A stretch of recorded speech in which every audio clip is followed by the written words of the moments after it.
Hello everyone! So bago matapos ang June, siguro ay pwede ko namang ihabol itong mga pa-order ko noong Father's Day pa. Opo, noong Father's Day pa to dahil hindi ako nagkakaroon ng oras para mag-edit. Alam nyo ba kung hindi pa mapupuno yung storage ko, ay hindi ko pa maaasikasong mag-edit ng video sa sobrang dami ko din sigurong ginagawa.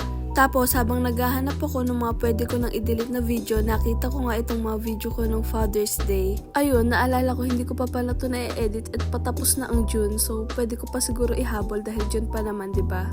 Sayang naman to kung i-delete ko lang. Total, konti lang din naman ang naging pa-order ko nitong nakaraang Father's Day. So dito nga sa part na to ay nag-icing na ako ng mga bento cakes. Ang gamit ko nga palang icing ay Everwhip. Kung mapapansin nyo, diretso icing na ako at hindi na ako nagka-crumb coat dahil chilled naman yung mga cakes ko at hindi naman siya masyadong ma-crumbs, kaya ubra na rin talaga yung diretso icing na.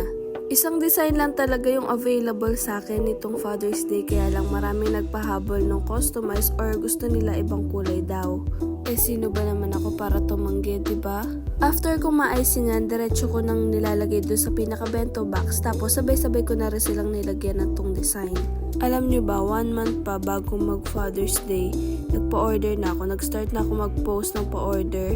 Pero wala talagang umu-order ng mga ganun pa kaaga. Gusto talaga nila mga weeks before or days before Father's Day, tsaka sila mag-o-orderan. Madami pa nga dito yung umorder mismo on the spot nung araw na mismo ng Father's Day, kaya buti nilang may stock din talaga ako ng bento cake.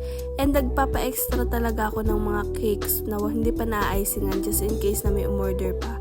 Ito nga palang mga pa-order na vinidyohan ko, pa-order to nung reseller ko. And as you can see, binabox ko na siya para bukas pipick upin na lang siya dito. And that's it for today's video. Bye!